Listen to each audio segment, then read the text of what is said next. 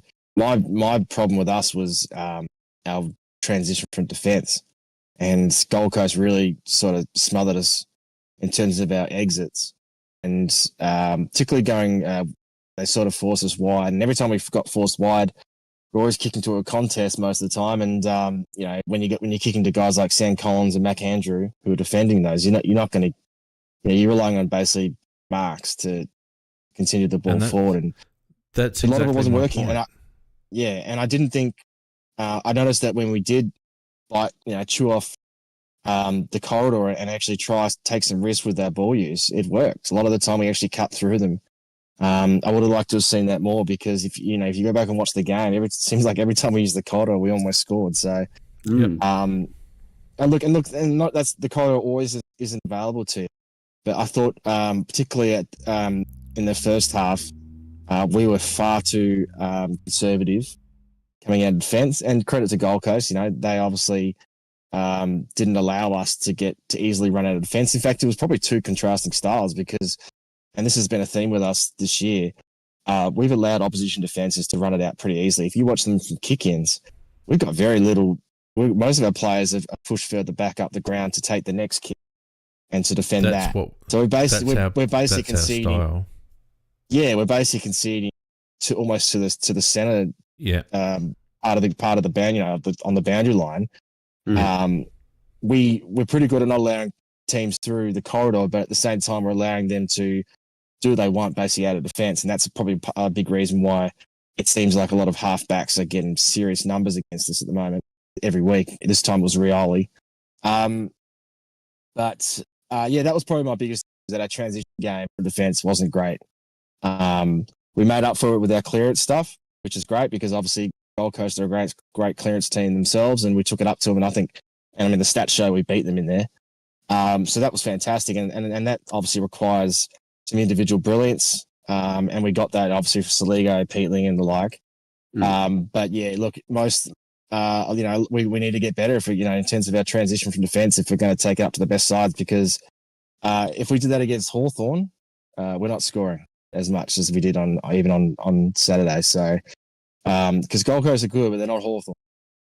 That's going to be an issue for us going forward. Matty Nix just needed to look at champion data to know exactly what you just described that happened, big man, is exactly what the stats show. Gold Coast, by far and away, score more than any other team from turnovers in the forward half. So that's forward of centre. And what you described is exactly what they did. They shut down our transition. They forced us into taking high-risk kicks. Hinge got burned a few times. Miller got burned a few times. They forced us wide, and they bring Collins and co up the ground to contest those marks. Now, again, you only had to look at their game against Melbourne last week. I watched the game again during the week because I was going to do a bloody video that didn't happen. But I did watch the video, and it was clearly evident that's how they play. That's how they want repeat 50 entries, because you catch your opposing defenders out of position, and it's far easier than trying to defend a rebound off halfback. We're the opposite. We get at least 60% of our score from defensive half turnovers, right? So we sit back further, okay, and we also score more from uncontested chains than most other teams. So Hardwick went to work on us. I don't think Matthew Nix actually looked at a tape. I really don't. And this is what concerns me, that you have like Gold Coast and us are obviously very even. Gold Coast have some high quality players, as they should. They've had the pick of the draft for the last God knows how many years. But you're coming up against a team that is going to be your nemesis for the next 5 years through this next development cycle. You know, there's certain teams that are going to be our nemesis or our rivals, I should say. Gold Coast is one of them. GWS, Hawthorn, likely, and then you've got the usuals, right?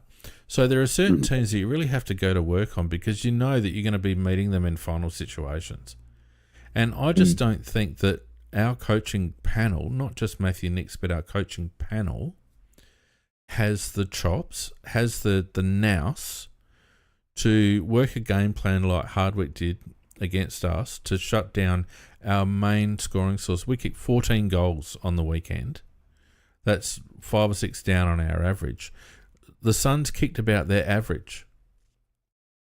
So we didn't stop their scoring. They stopped our scoring.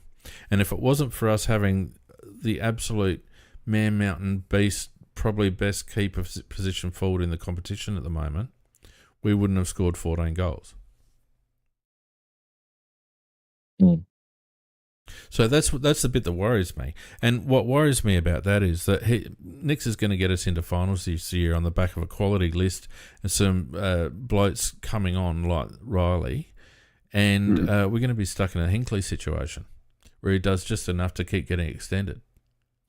I hope not. Oh, don't laugh, Macca, because that's exactly what happened to Port.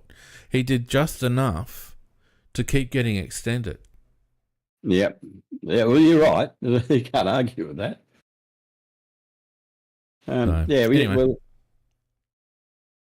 I think that the rest of the season will tell the story for him whether he is capable of coming up with game plans against the top team. Sorry, when you play a Hawthorn or one of the teams, GWS, those type of teams. You will have to. They've got certain strengths, and we've got certain strengths, and it's a question of how you adjust your game or what you do to their game. And I think I agree with you. I think this is where we'll probably get found out because he's never really shown any great aptitude so far. I don't think that's his strength, and I don't know that our assistant coaches will it's their strength either. But it'll be the answer.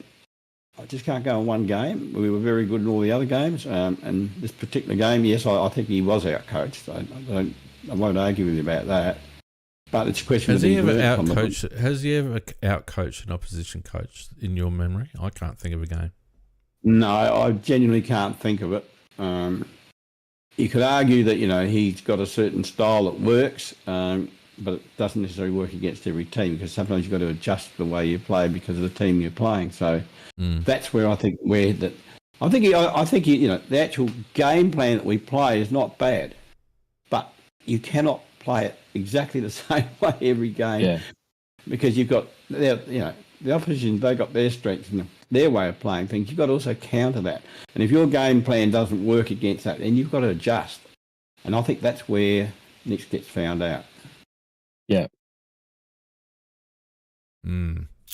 All right. Well, I will say I'm going to be positive, and this has been a trend throughout the first four weeks. Is that, and this is definitely an issue that was a lingering issue with our midfield for too long.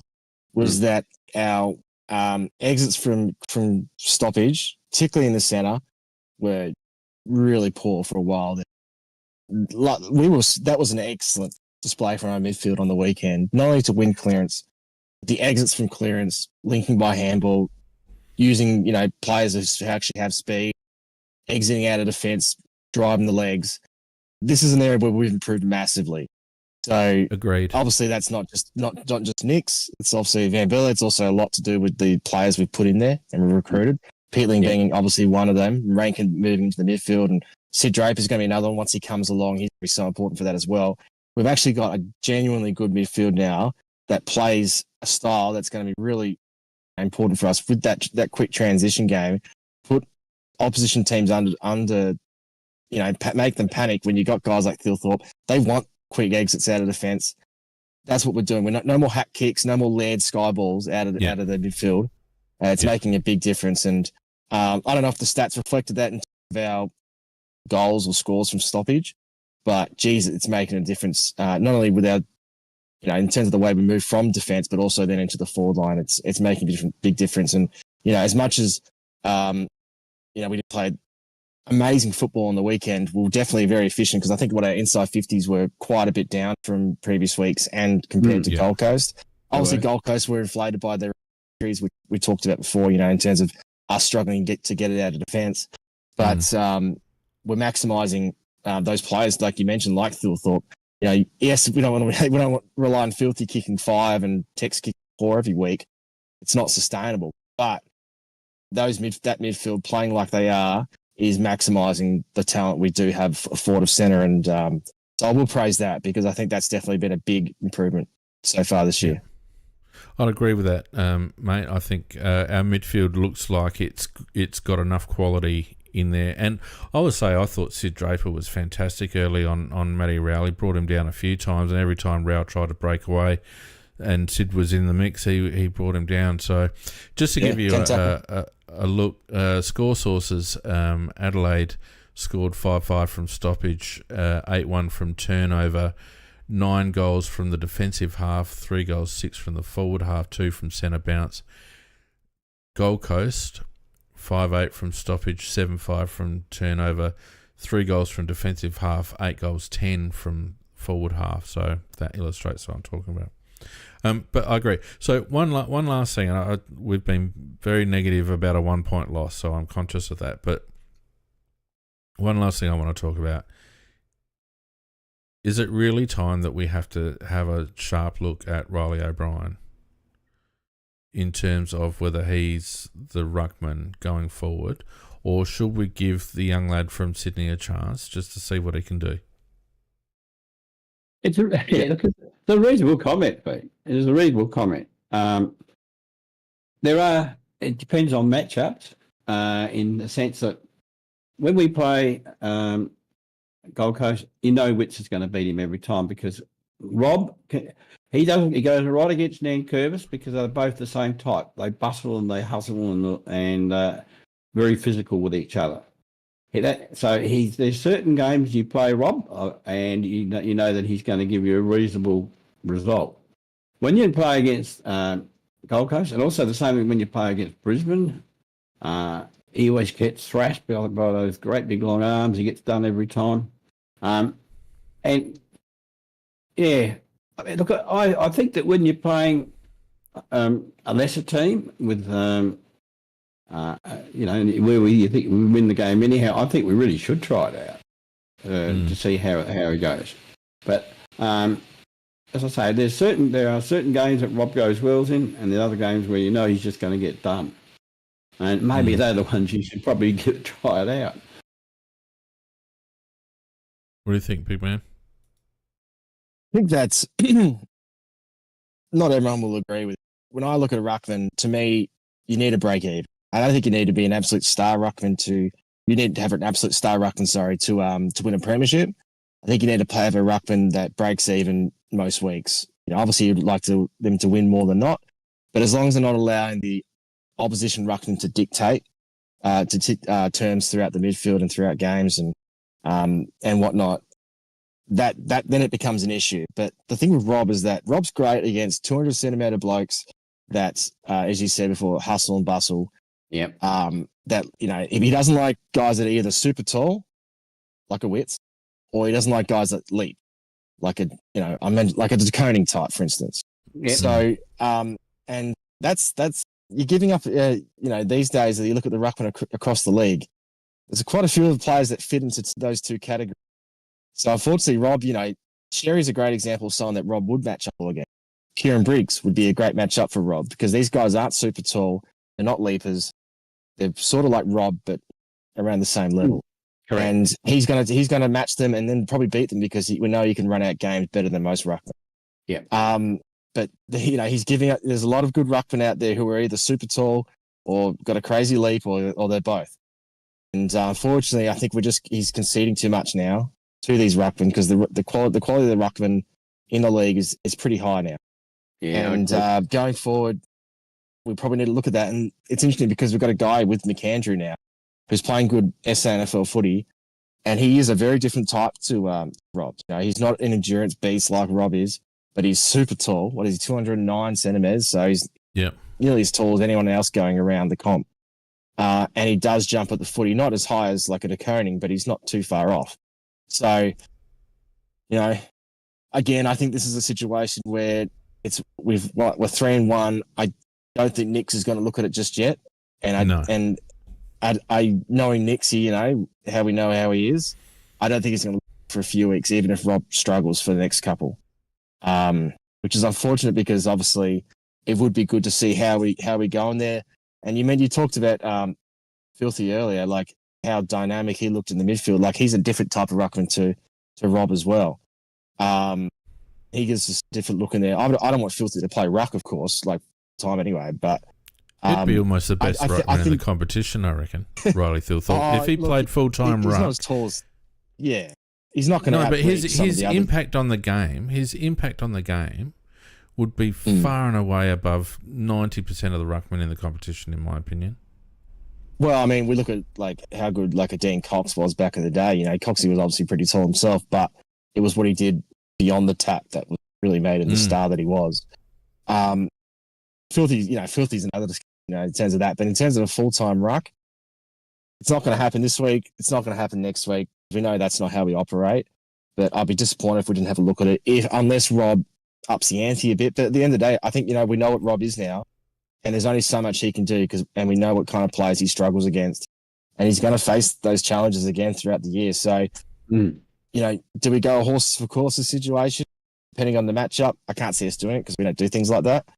But I agree, it's definitely a discussion point because, obviously Rob's been a pretty solid citizen for a while now. But, we're looking at, when you build up the quality of a list, it's easier and easier to spot the areas where there's certain players that aren't quite up to the level.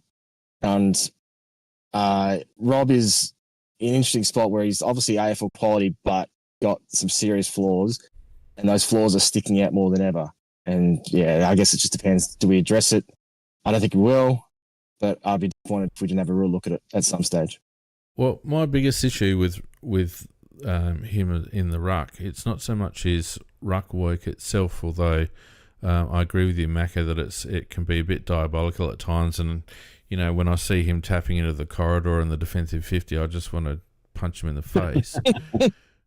But the stat that gets me the most is that after 4 games, including a game against an SANFL standard ruckman in round 1, Riley O'Brien has not taken one contested mark.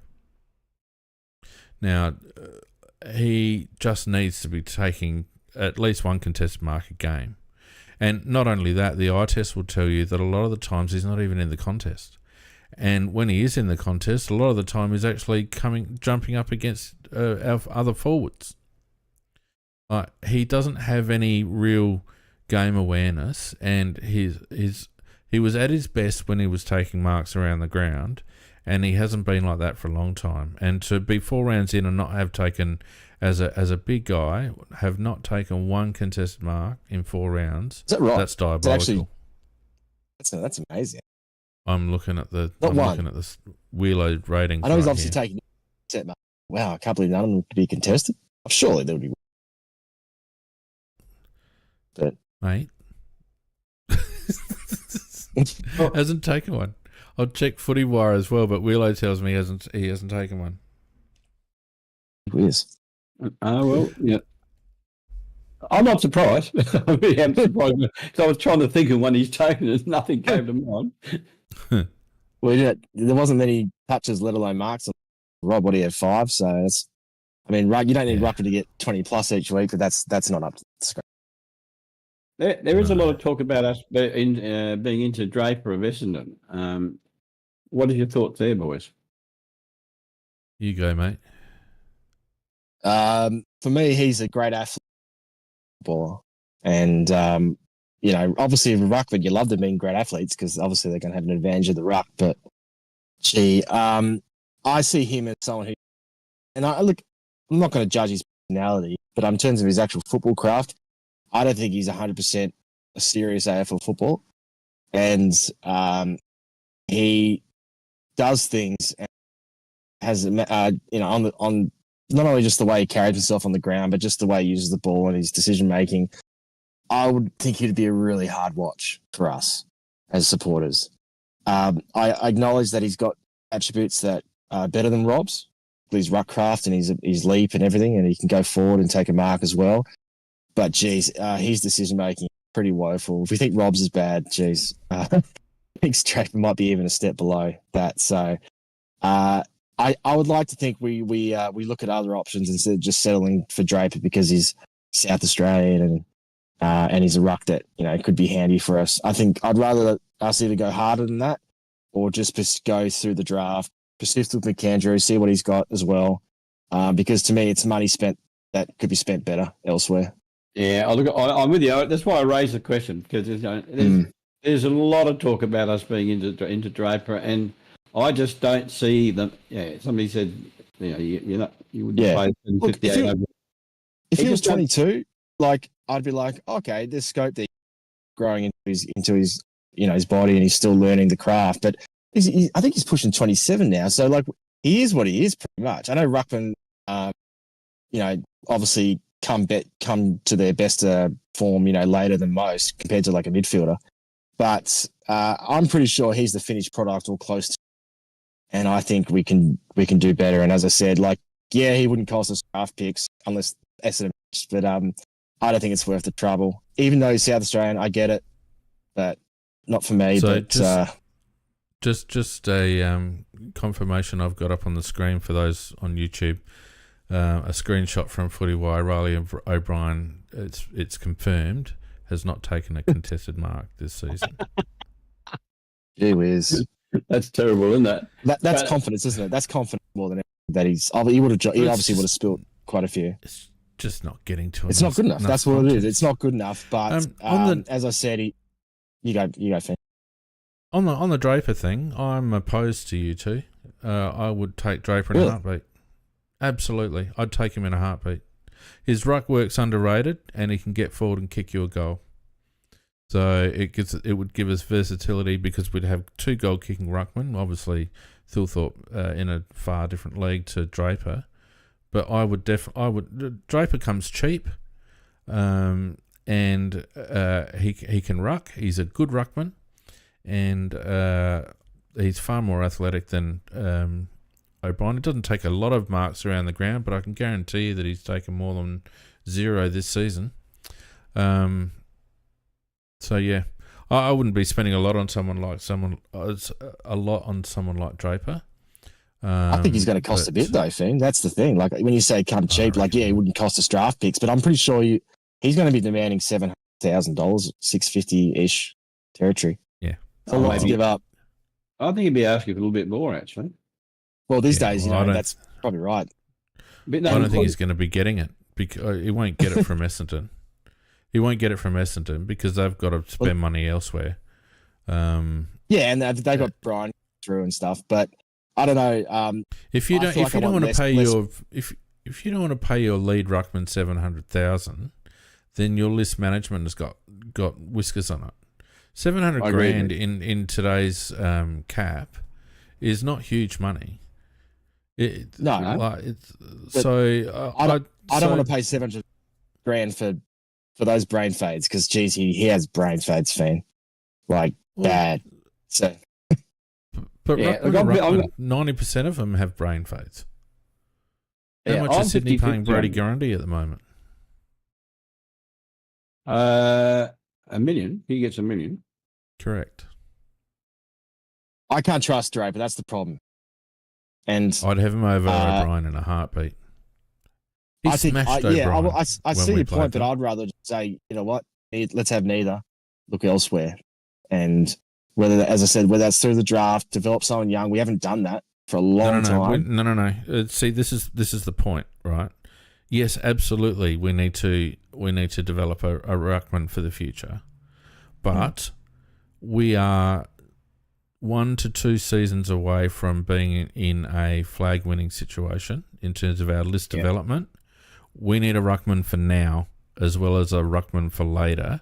We don't have time to develop a young kid to be a premiership-winning ruckman. We need a ready-made player, and that's why I would go. That's why I would go for someone like Draper, who to my way of thinking, is gettable.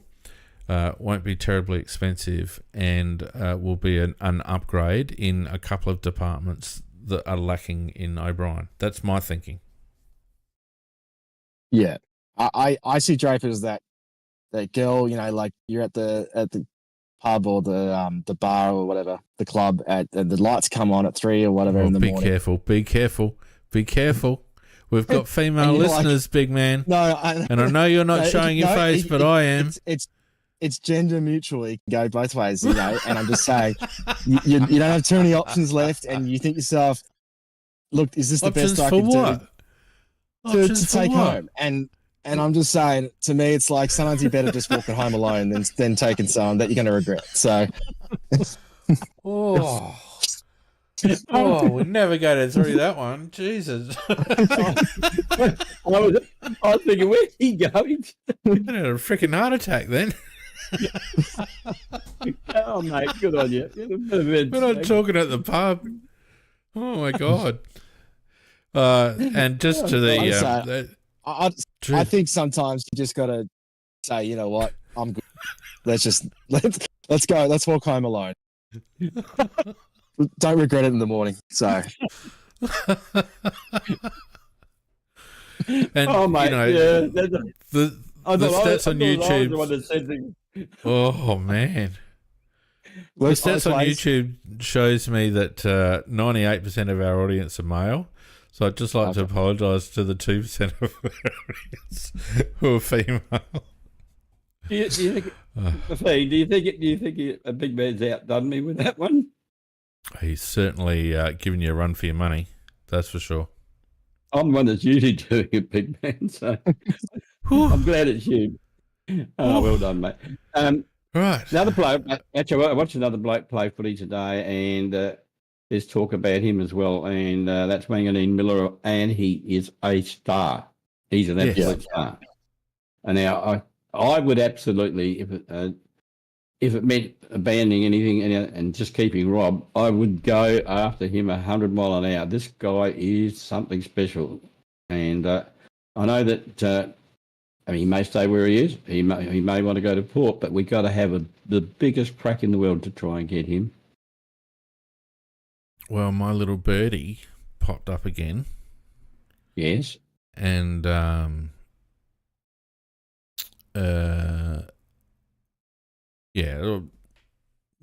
definitely into him. We're definitely into him in a big way. Would be into it, absolutely. Like, is he into us? That's the question. Well, I mean, he's into where best suits him, ultimately. Why the hell would he go to Port Adelaide? They're in a 5-year bloody development cycle now with a new coach. Why would you go to Port? But like, not to be argumentative, but like people, like different players have different things they want from footy. And obviously, from what we're hearing anyway, that link to Jace Burgoyne and Horn Francis, the other Indigenous boys at the club, there's a real tight bond there. He came through the system with Burgoyne and Horn Francis in the under-18 system. So he's tight with them, and that might be more important to him than on-field staff or money. I'm sure St Kilda are going to throw a lot of cash at him, and it might not matter in the end. All I'm saying, I would love for us to get him. All I'm saying is that we are certainly not leaving stones unturned when it comes to getting him to the club. And the worst comes to worst, he does choose Port, which is obviously the worst case scenario. If he does, us being involved and offering a lot of money means they're going to have to pay to the nose, and that obviously comes with draft picks and everything because he's not a free agent. So either way, Port are going to have to give up a lot to get him. In an ideal world, got a lot. They've got nothing. No, they don't. They've got no picks. No, but you can. They've changed the rules now. You can go 2 years into the future. They've still got no first round picks.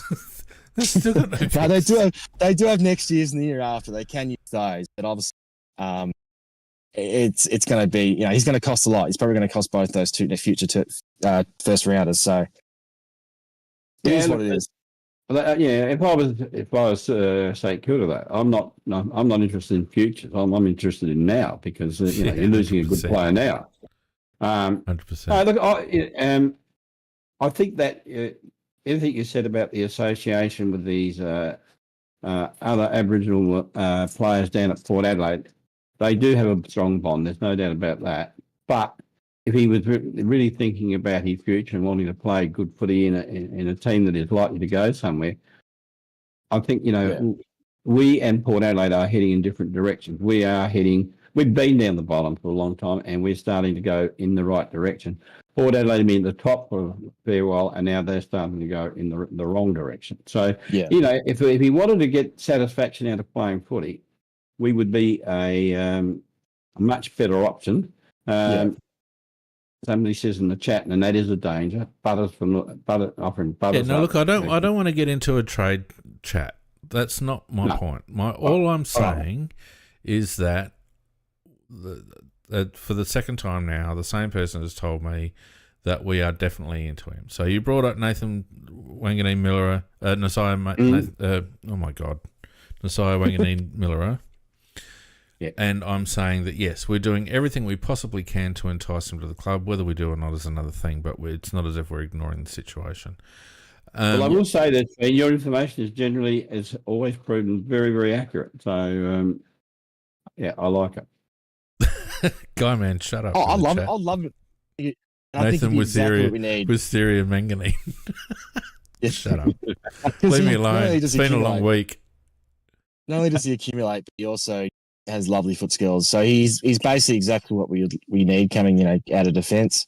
I don't think it's a pipe dream, but at the same time, I don't get our hopes too high either. I think it's one of those ones that there's three ways it could go. I think it could go anyway.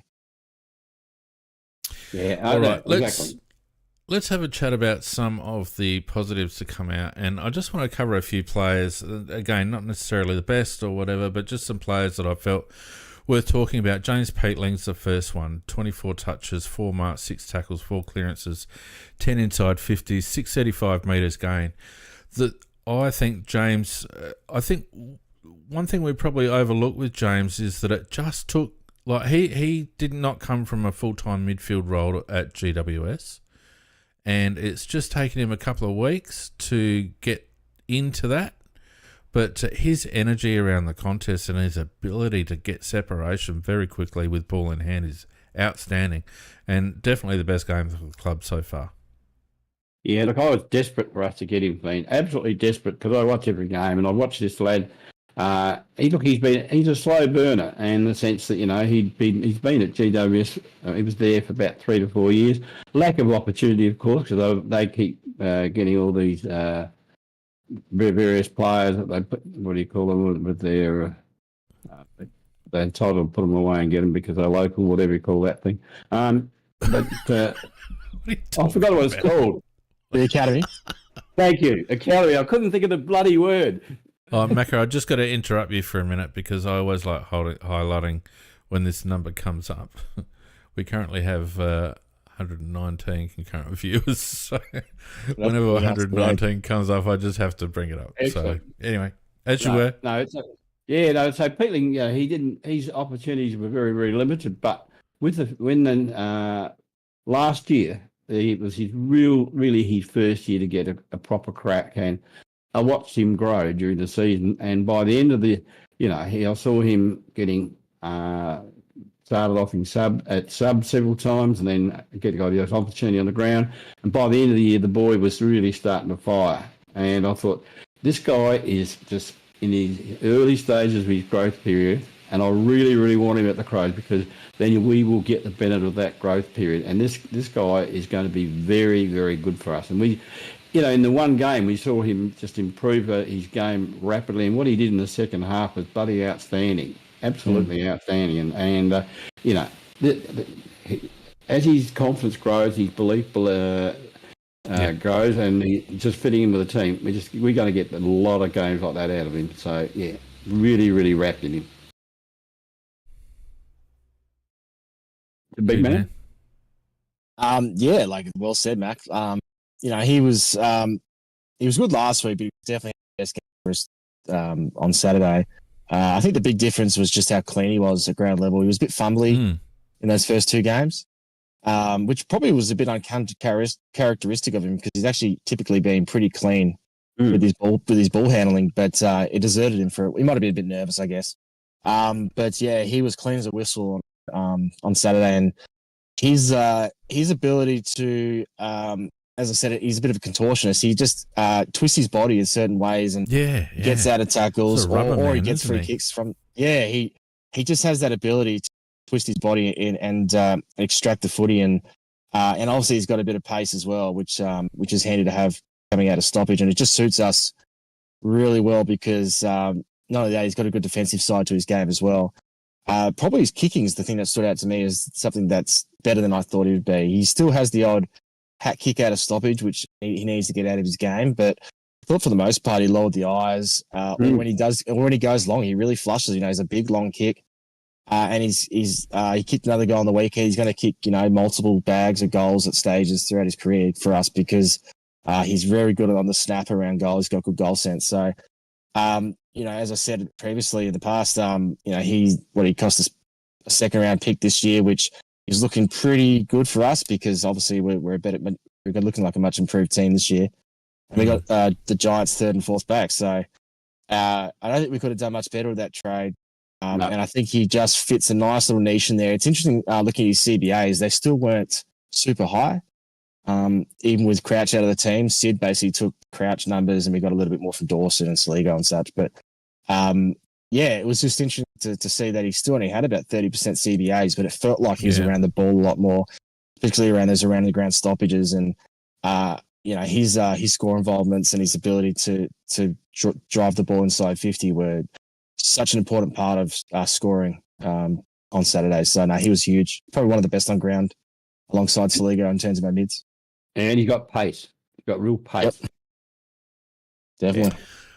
Obviously, Riley Thilthorpe, who I think is the best big man in the game at the moment, and that's including Sean Darcy.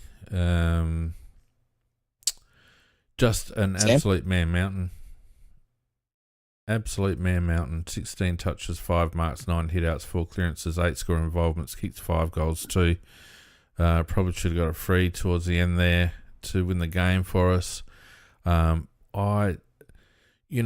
was such a question mark in the first couple of seasons, wasn't there, Mac, about his ability to mark in contest, and he's just. It's a massive credit to him because I reckon it could have gone either way with Riley, and for him to put in all that work when he was off with his knee, and to come back, obviously a few kegs heavier, and it's all muscle and it's all upper body, and he's got the bloody Ned Kelly going, and he clearly loves playing for the club. Talk about having a champion big man for the next 10 years. Bloody hell. Oh, yeah. Look, if he, as I said, I actually saw him play as a kid when he was about under 15s, under 16. I don't know, it was about under 14s, under 15. And I couldn't believe that he's tall then, just so tall. But, he was like a rover with the ball on the ground. Just so his mobility was insane for a guy his size. And, he's taken that up to at the AFL level. I mean, his mobility for a guy his size is ridiculous. And, you're right, Dean. He had that leg injury and that could have gone one of two ways. Well, we know which way it's gone. I mean, he's worked and he's built his body up to what it is now. And his game was outstanding. And when a big man has 16 disposals, 5 marks, 2 tackles, and kicked 5 goals too, and should have got a shot at goal right at near the end there because he got a bloody leg into his head when he's on the ground. He was outstanding. And, Dawson was outstanding as well, and some people had Dawson as best on ground, but I think Phil Thorpe, I thought I gave him the 3 and Dawson the 2. Yeah, I think the great thing about Filthy too is that he's put on that size. He's got all the benefits from doing that, but he hasn't lost that ability at ground level as well. He's such a complete player now because he's obviously added that confidence that comes with growing his body and developing that muscle, and it's obviously his aerial work has improved, but it hasn't made him sluggish or slow around the ball. He's just as clean and as dynamic as he was previously. So. What a weapon he is. Like, he's probably not as good a mark as Sam Darcy, but geez, I think he hasn't beat for the ground level stuff. So he's a unicorn. And I mean that we had to nail that pick. You know, you don't get too many chances at pick 2 or pick 1 actually. What it was. If you redid that draft now, in 2020, admittedly wasn't a great draft because of COVID and it just didn't turn out very well. But he'd be right up there, probably number 1 alongside Gould and Holmes. And I think in terms of, given he's a key position player, I think you got to take in the pick 1. So I think we absolutely nailed it. Yeah, we did. Yeah. Yeah. The thing about Riley, this is just my own impression, is he's the shortest looking 200 centimetre player I've ever seen. And I think it's because he has a fairly low centre of gravity for his height. When you look at a lot of tall blokes, they have very long legs. He doesn't have long legs. He's got quite a long body, and I think that's one of the reasons why he's so good at ground level, because he's actually got a lower centre of gravity than, say, a Ben King or someone like that, because he doesn't have those big spindly legs. What do you guys reckon? He doesn't have... You go, Matt. Yeah, I'm in agreement. I think that he has got a low centre of gravity compared to the average guy his size. And as I said, he's always had the mobility of a rover anyhow. I mean, he's just been... And I think that probably does help, but he's supple as well as, being strong. He's supple. And I love his mobility, and I think he's developing into the perfect big man in the sense that he can run, he can mark, he can kick goals, he can, he loves a one-on-one situation. He can kick both feet. There isn't anything he can't do, and he could easily develop into the best big man in the comp. Big man, yeah, and he's got too much into it. He's just got great proportions, as Fiend mentioned.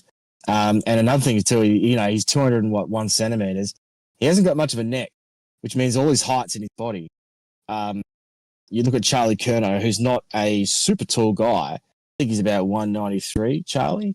But he plays tall in years because not only does he have a big arms, wingspan, but he's got no neck as well, which means all his height is in his body as well, up to his arms and shoulders. So it basically makes him, and not only that, but he's also incredibly broad, which means not only is it hard to spoil him from above, but if he gets front position, good luck trying to spoil him from behind. How are you going to get your arms around? So, well, illegally, like McAndrew did. Well, yeah. Well, we've got to move on from the umpires at some point, but I can see what you're saying.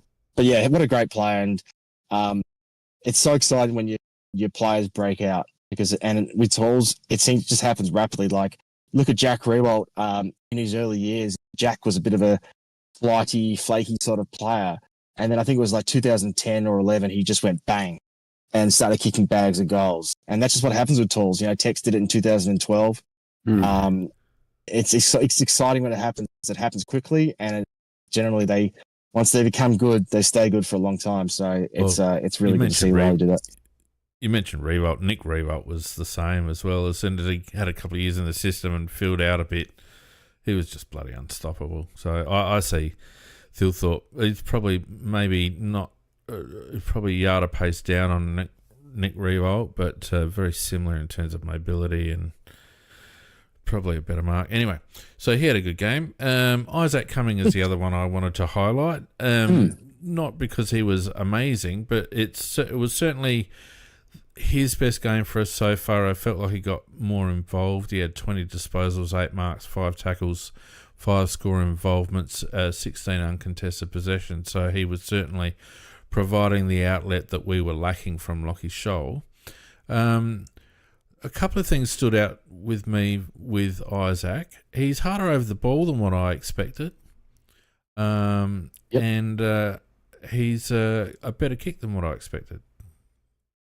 Oh no, kicking! I knew that he's an outstanding kick. Actually, he's an outstanding kick. Always has been. I watched his GWS career, and that was one of the highlights. I think while we did chase him, because he is just a beautiful kick. And I thought that it's the best game he's played for us so far. When you come to another club with totally different players around you than the ones you've played with for several years, you have to adjust your game to them rather than adjust their game to you. So it's the new bloke coming in has always got the hard job to do. And now this is his fourth game, and I think he'll just keep improving from now on because he is a quality player. And as I say, he will always give you that beautiful disposal.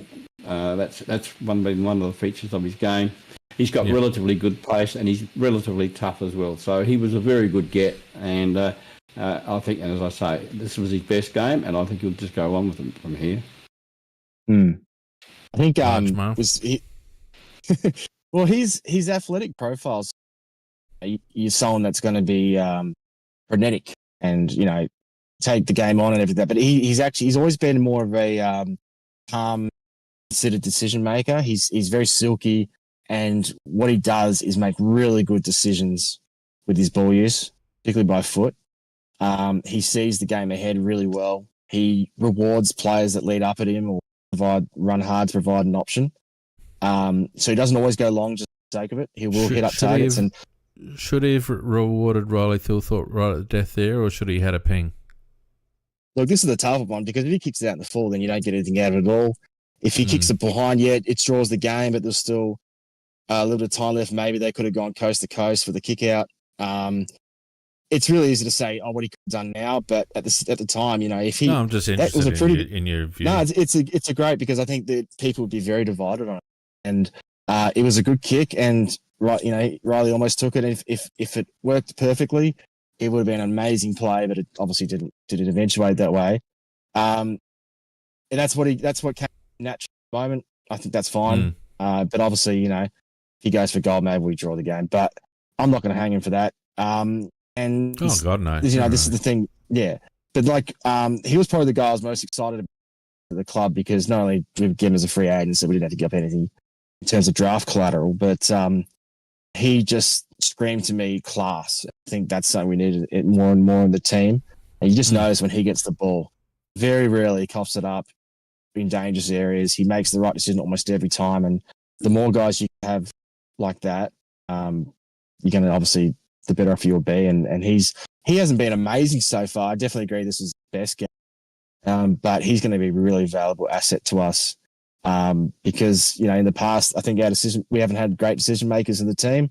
We've recruited some good ones, like, Saligo is a great example, but, we've added another one here. And I still question, whether he'd be best suited to us as a wingman or a halfback, because he has a great intercept game as well. But with Hinge playing so well in that role at the moment, I'm fine with Cumming playing on the wing. And obviously his delivery inside 50 is really good too. So, pleasing. It was really pleasing to see him play that well on the weekend. Yep. Do I have another one? No, I don't. The only other, there's many other good players, obviously. I thought Jake Saligo was really good at the death and good all game too.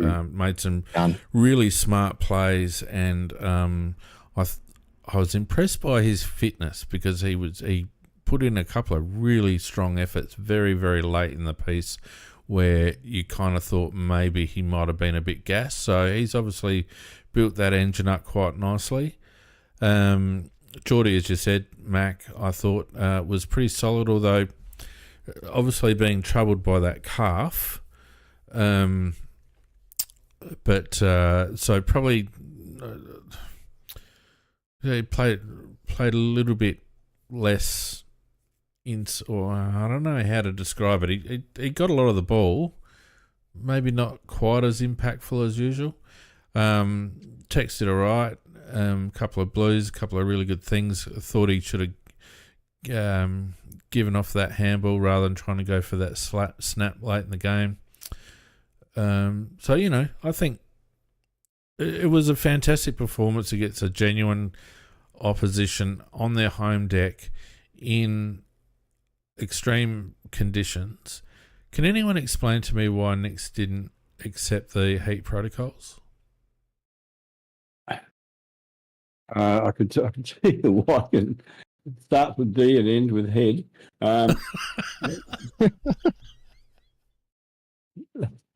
He should have taken. Can anyone give us That a should've- rational reason? That's the best I could come up with, mate. I just don't There's no logic understand, to it. 'cause especially given our bloody short turnaround, why didn't he take the freaking heat protocol? Wouldn't Burjo have had the say in that though?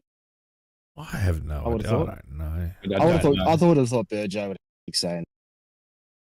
Maybe Burjo one wasn't pla- up there. No, I think it was up there. I think I saw him on. One player I do want to mention, I just think Curtin's starting to look like he's fitting into the side nicely at the moment too. Building nicely. I think he's starting to look like he belongs. Like when first couple, he was a bit of a scratch, but when he's got the ball now, he's looking like he's quite comfortable with it.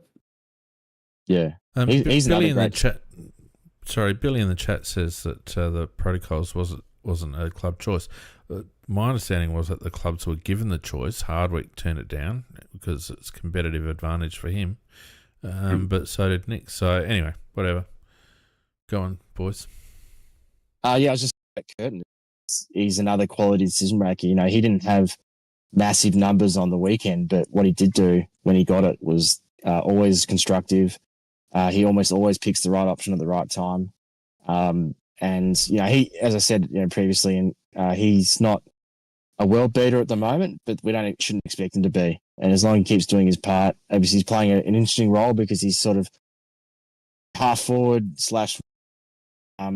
and sometimes that's not always going to be the role where you can get heaps of the ball. So he's going to have some big games and he's going to have some quieter games. But I think the important thing is that when he gets it, he's going to pack the scoreboard in terms of setting up goals or kicking them himself. So just keep persisting with him because he's quality. I agree. Yeah. Vardy, just remember that comments get published and I'm responsible for those publishings. maybe delete that one. All right. Okay. Well, look, as I said, we've been quite negative, but I think it's just the nature of the game and the fact that we got diddled a little bit. But it was a very, very close game. These teams are going to have some very close rivalries over the next little while. And it'll be interesting to see how the round 19 return bout at Adelaide Oval pans out, because I reckon there might be a few targets on a few backs, to be honest with you. Did you guys notice, and this is not the first time this has happened, this probably goes back to the late Stewie Dew days, but obviously Hardwick's amplified it. They love to try and get into us, like niggles and hitting us in the back, and they were really niggly on the weekend. To our boys' credit, I don't think they sucked in much, and I don't think they let it. They tried to bully us a bit, and it didn't really work, I don't think. But did you guys notice that?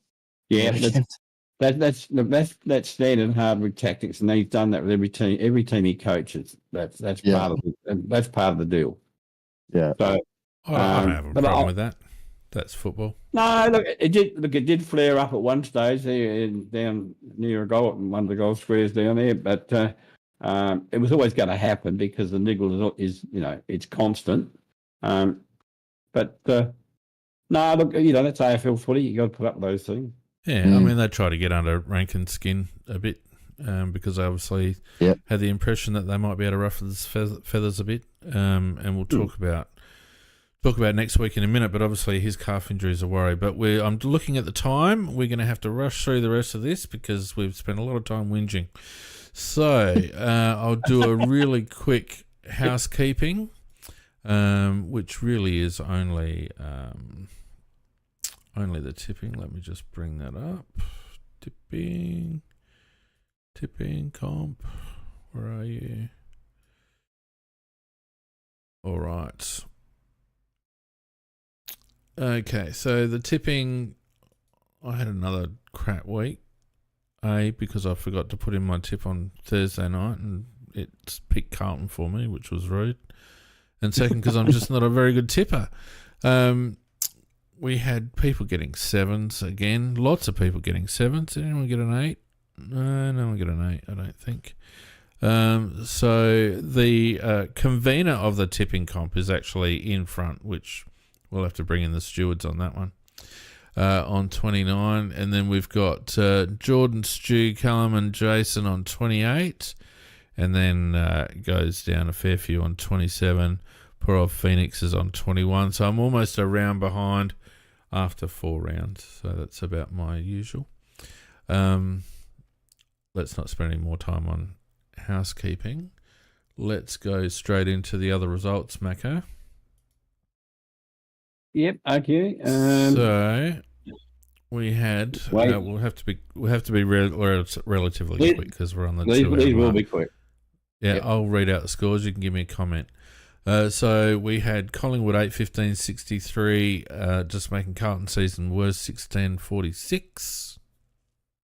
Yeah, look, Carlton continue their merry way of losing, which has been their trend this year.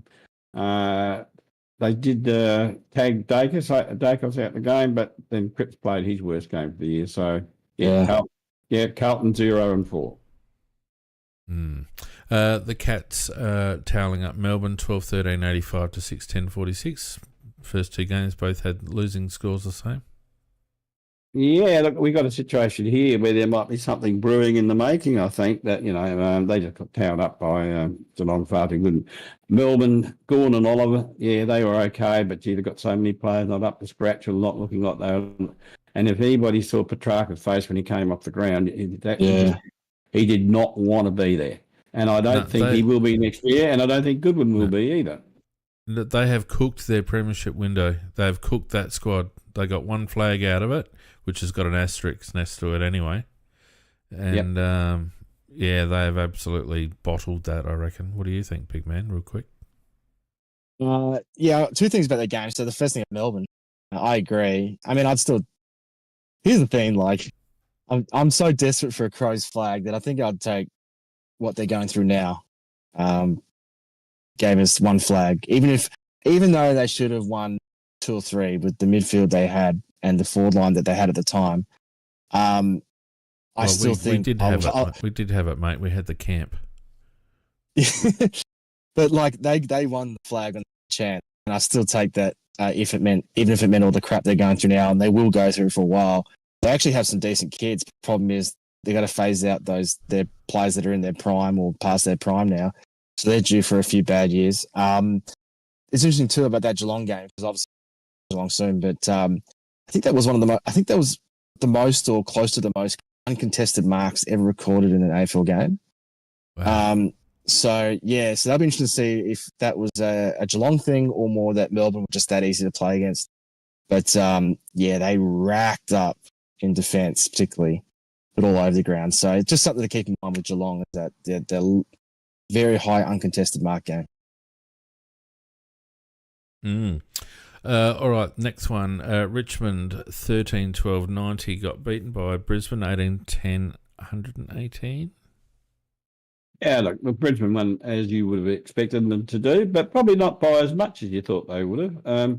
Richmond's got some nice young lads there at the moment that are, they're going to be players in the making. Layla looks the goods, and Trainer in defence, he looks the good. So, Brisbane, I think, did it on the bit really, but Richmond, they weren't disgraced. Yeah, Blake's complaining I didn't put up the fantasy league in the housekeeping. Well, I don't actually have access to that comp because I'm not in it, and Matt's not here. So if someone wants to unlock it and give me a screenshot, then I'll happily cover it. But otherwise, I can't. Sydney 18-9-117 towed up a very disappointing. Didn't they come back down to earth? 8-4-52 North. Yeah, look, they didn't get their normal ruck dominance out of Zeri. Zeri's at the moment is struggling with I don't know whether it's a hamstring strain or whatever. He's got a niggle. Yeah. He had a niggle against us, remember? Yeah, well, Grundy actually did very, very, very well, which I would not have expected against Zeri. But, look, it was a fairly even first half, but one-way traffic in the second half. North Melbourne got belted in the second half. Hayward, Grundy, Heaney, they all starred. Tuesday was very good for North Melbourne, but they got a hiding. Yeah, not. I think I'd rather follow the Crows than that rabble. Yep. All right, who else we got? Giants towed up the Eagles, 2012, 132, 79, 51. Yeah, and all we need to say is about that is at different ends of the ladder, and I looked every part of that. Margin was 81 points, says it all. And how good was the Saints getting up? 13-11-89 over Port this afternoon, 10-12-72. Looked like Port might mount a bit of a comeback, but the Saints held on, and that was a very pleasing win for a Crows fan to watch. Yeah, I did tip Saints because I don't think Port are very good at the moment. And Horn Francis, who was disgraceful last week and apparently got humiliated at the club when they coach pointed out all the things he wasn't doing and what he and sulking and not working hard enough, and it obviously had its effect because I thought he played an outstanding game today. Well, when you get told off by Dad, Mac, you know Ken's his pseudo father. So when you get scolded by your old man, you usually come good after that. Well, he did. He played a boomer, absolutely boomer, Yeah. And Butters also was very, very good at coming back, but then they had a lot of other players that didn't do much. But, Wangani Miller was the star of the show for me, and I loved watching him play. He just glides around the ground. He use of the ball is beautiful, and he needs to grow good now. Port just haven't got enough talent. And then this afternoon, Fremantle 15-7-97, 12-9, 81. The Bulldogs. A good win by the Dockers. I thought that was a bit of a danger game for them. Yeah, they got a 5-goal break in the first quarter, and it just Bulldogs slowly whittled it down. They got within 10 points with about 2 to 3 minutes to go in the last quarter, but then Freo went and got another goal, and that fixed that, and in the end, a good win. Yep. All right, so the ladder real quick. We have Hawthorn and the Lions on top. The Suns on 12 points, but a game short, so they're also undefeated. The Giants, the Crows, Collingwood and St Kilda also on 12 points. The Cats on 8 points in the 8. The Swans, the Bulldogs and Freo on 8 points outside of the 8. Port on 4 along with North, Essendon who are a game short. That's going to annoy us all year. When are they replaying that game? That's the last game of the year. Oh, so we're going to have that all season. What a pain in the ass. Richmond 4 points, and then Carlton, Melbourne and West Coast yet to open their account. How long before Vossi gets the flick? I reckon Thursday. I thought he might have a fortnight thing. He's definitely going to, if he doesn't win one soon, he's definitely gone. There's no doubt about that. And, and I think Goodwin's going to be the same. I don't think Goodwin will, unless both those two sides start winning, I think there'll be departures during the season, I think. Trouble is, there's not many coaches around, is there, big man? I mean, if you want to go back to like the well with the Longmire or Adam Simpson, but like, there's not always a guarantee of success. Just look at Clarko at North at the moment. They're not going gangbusters, even though that was so strange, that North result, because they took it up to us big time, and then they just did not come to play against the Swans. But anyway, we move on. The Vossi thing's interesting because and I don't know if Carlton will look at it, I don't think they to, but it would just be such a bad look because they just do. This is what they do. As soon as it becomes panic stations, they sack the coach, hire the new one. He's the new messiah, and then 4 years later, they sack that one and rinse repeat. So, look, at this stage, I just think that Carlton don't have the depth required. They got some star power, but when the star power doesn't fire, and it's not firing at the moment, as you mentioned, Cripper had a shocker on the weekend.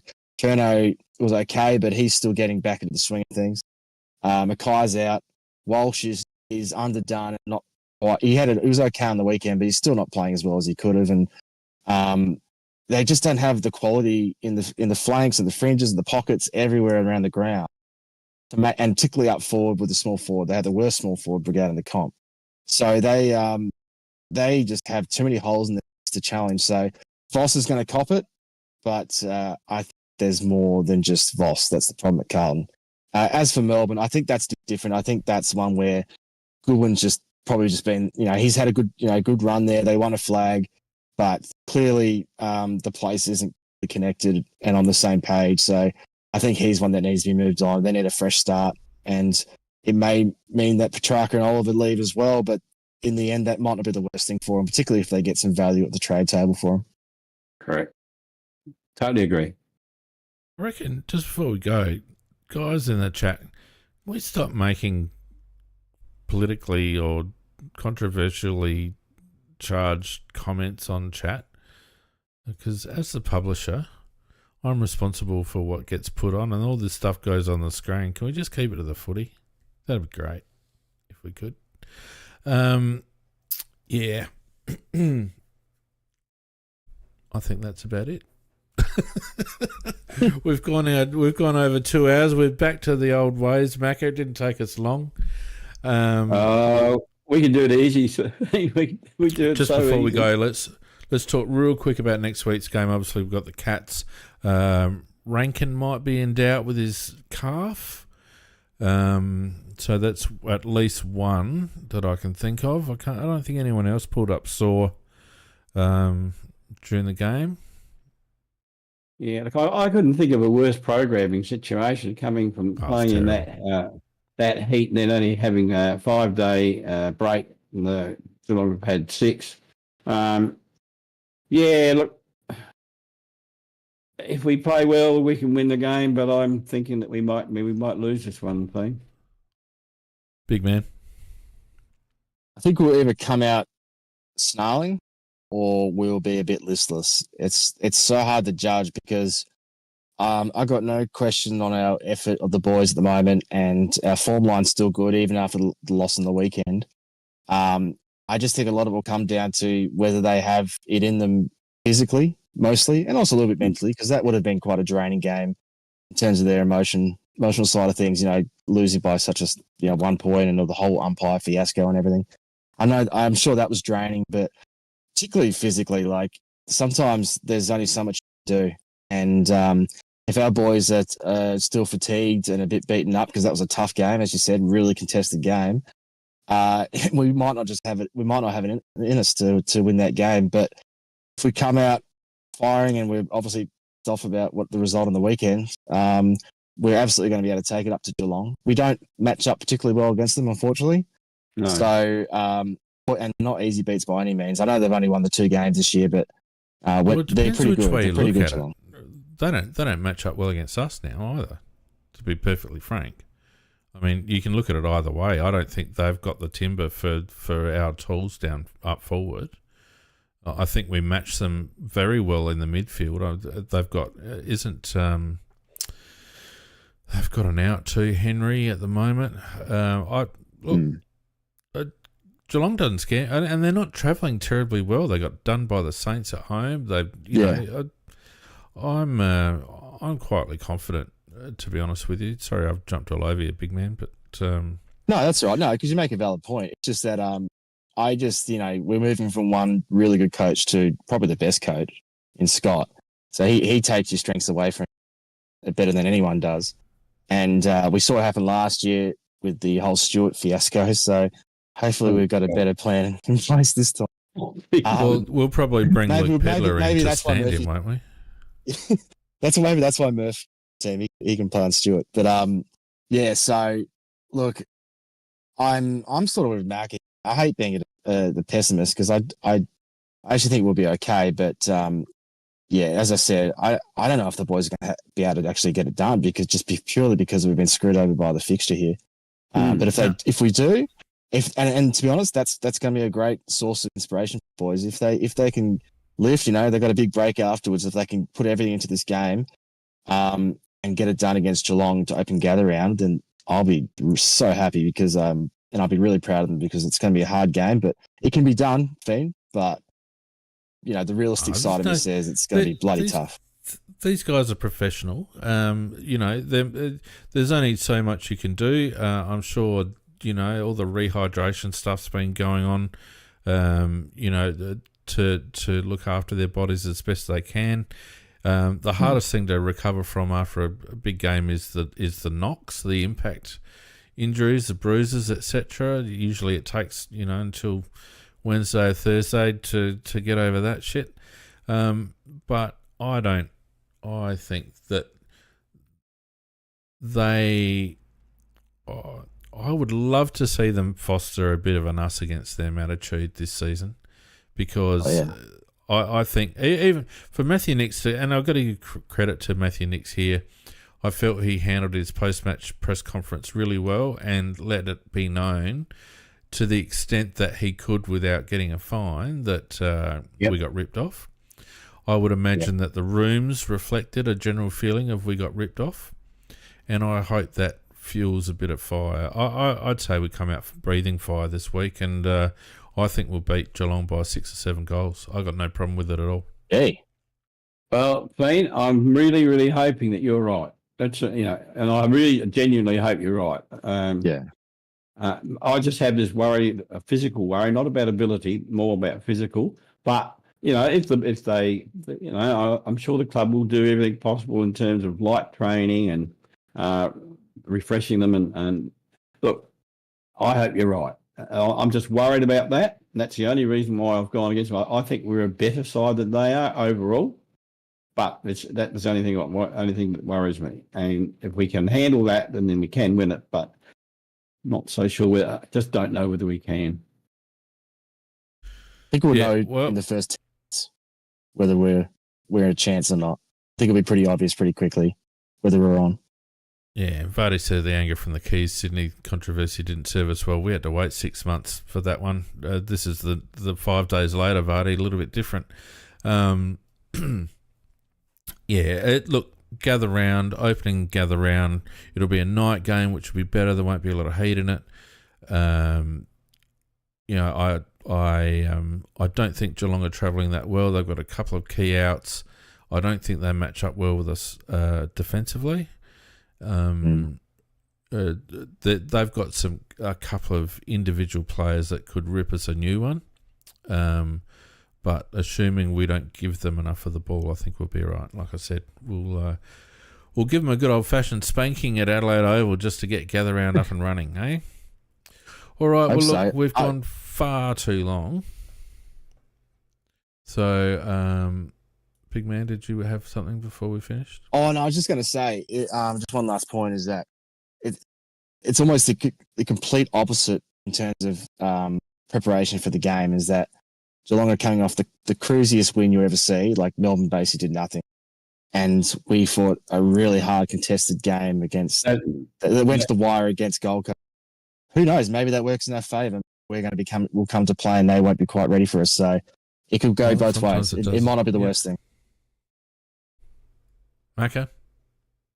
Yeah, look, I think that what Big Man said is quite right. It might work in our favour.